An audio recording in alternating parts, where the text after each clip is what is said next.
Hey, my name is Eric Berry, and I'm a comedian who has not made it successfully professionally, but Lord, have I been trying for too long of a time, and I document that in a series here called How to Make It in Comedy. But there's a lot of negative reaction videos about comedy on the internet and YouTube, and as a comedian, I know that it's a struggle for most of us, and so I'm here to reaffirm and highlight and try to bring a positive perspective on what some other comedians are out there saying, even if that subject matter happens to be negative, which is kind of the case today. So I'm going to look at Joe List, who was talking to Neal Brennan on his podcast about feeling like it's never been enough to make it in the comedy world, and then the struggles, those are both very successful comedians. Kind of the struggles that I have as someone who's like still trying to break into the industry. Yeah, no, I'm wondering, like that thing of like, what am I supposed to be doing? That's a big part of my mental struggles. Is I have this thought that like somewhere there's like a God with like a spreadsheet of exactly what I'm supposed to be doing, and I'm doing the wrong thing. No matter what I'm doing, I think I should be doing something else. I completely agree with that.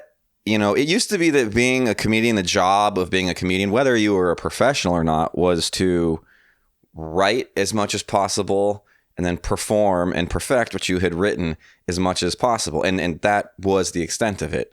Now, the performing and the writing of the comedy ends up becoming one of the least important parts. And I don't believe that in terms of artistically, but now you have to be your own marketer. What I'm doing right now, is this my passion, recording these videos? Of course not. Of course not. Am I doing it because I want to try to get subscribers so that if I ever tour someplace or let out a special, more people see it? Yes, that's why I'm doing this.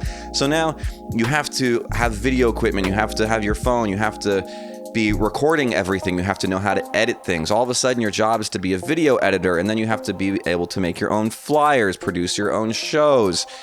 So much of this has to do with not the actual art of comedy. There's only so much time in the day to do stuff, and you don't know what that is. Like right now I'm recording a reaction video to another comedian's podcast. Should I be doing that, or should I be recording a funny TikTok sketch? Bing bong, Betty boop. Or should I be recording a podcast? Should it be a video podcast? Should I have a Patreon only video podcast? Should I be going to the gym so that I look better on stage, so that more people want to look at me, and maybe I get like a Matt Rife following, right? It's just my mayonnaise bag abs. You feel like, oh, well, you should be doing all of it, and it's never enough, and it's impossible to do all of it. And while you are focusing on those things, the one thing you're not focusing on is the actual jokes and the performing of them. Going out, socializing, networking with other comedians. All of this stuff is important now. Where it falls in the hierarchy of importance is not clear to any of us, and it always feels like it's never enough. So you can never enjoy the moments that you're not doing that either. Let's continue. But no matter, like when I'm working out, I'm like I should be reading, and when I'm reading, I'm like I should be watching a film, and when I'm watching a film, I should be watching sports, or when I'm swimming, I should be taking flying lessons, or whatever the fuck, whatever it is. That describes me completely. Yeah. Do you think that that's a comedian's general disposition? Because I feel like it describes a lot of people we know. No, Neal Brennan, I don't think that that's a comedian's general disposition. I think that that's what a comedian's disposition has become today because of what the industry seems to be requiring. I've had bookers tell me that they used to send talent scouts out to open mics to try to find talent, to foster the local scene.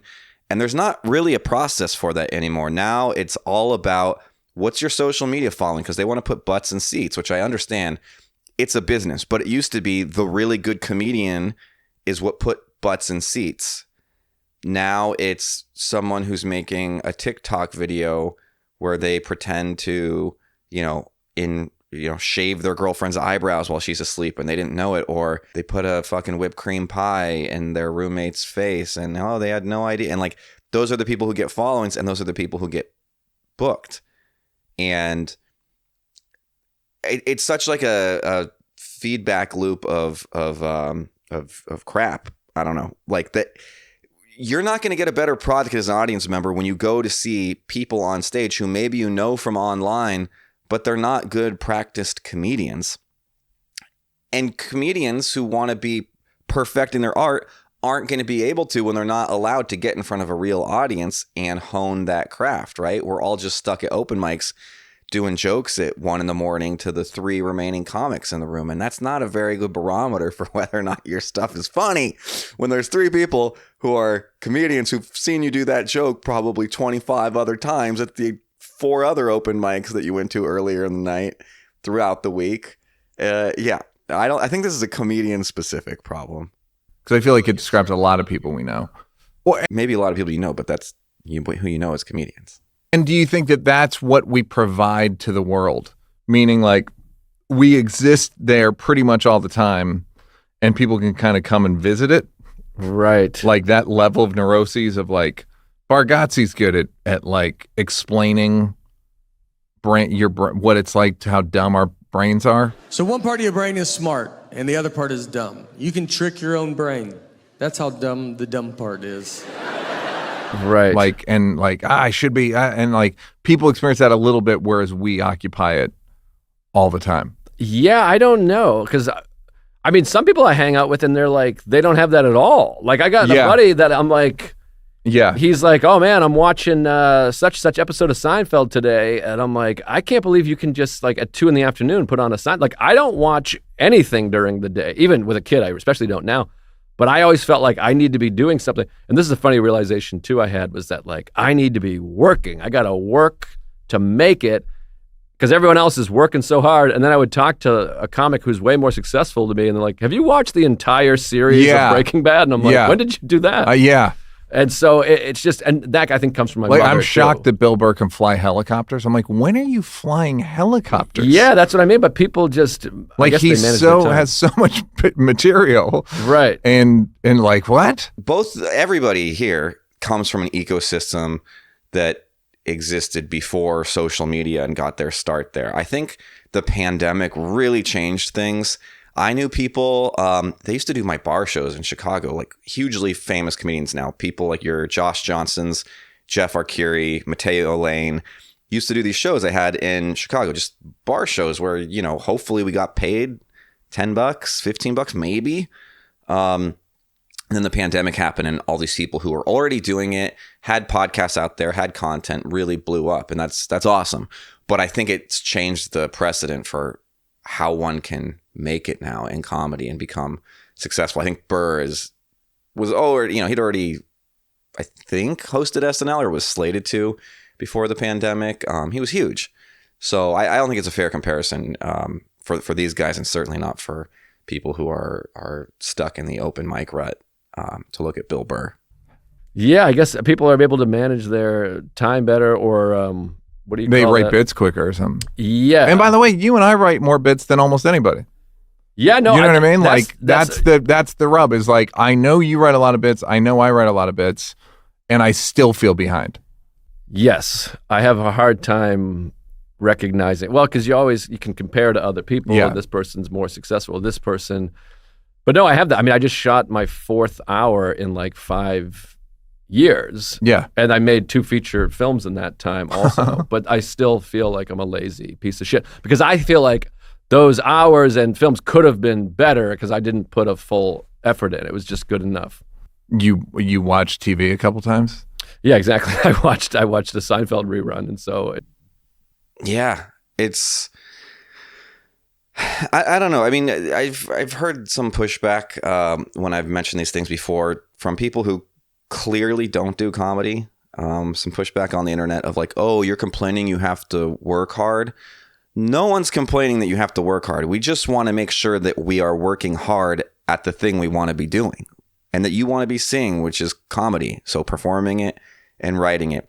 And you could argue like, oh yeah, well, there's other skills, you know, you got to learn those skills. That's fine. It's just that those skills are not directly related to improving what it is we're doing. Learning how to do quick edits, put on TikTok filters and stuff that are funny, like that's not improving my stand-up comedy at all. And it's also, it is hard to learn these skills as technology is advancing so quickly to be like, oh, it's no longer about standing on a stage in front of live people and a microphone, right? It's about going on the new chat roulette thing and making visual effects that scare teenage girls. That's how I should get a following online. You're like, all right. If you're a chef, right, you want to be good at cooking and serving people and knowing ingredients and the cultures that you're pulling your cuisine from and what flavors what. You don't want to have to be concerned about going to a pottery class and learning how to form a bowl and a plate and fire it up in the kiln. Like, maybe those are good skills to have in general, but that's not going to help you as a chef. And so the expectations are pretty crazy right now. That's it. Thank you. New government. Shit's weird. Yeah, they started taking tampons out of the men's bathroom, and I'm not in favor of that because I have IBS, and I'm not going to wear a patch. You know what I mean? I need to plug that up, right? Like, I want to be able to wear my pretty panties at night. I don't know. Why is it that every girl that I go on a date with who still insists on wearing masks is the first person to want to have sex without a condom on? I'm like, okay, you're not going to get COVID, but you're going to get gonorrhea of the septum piercing, probably. I do believe that vaccines cause autism. I do. Because my dog is nonverbal and loves licking peanut butter off my balls, just like an autistic person. So I figured,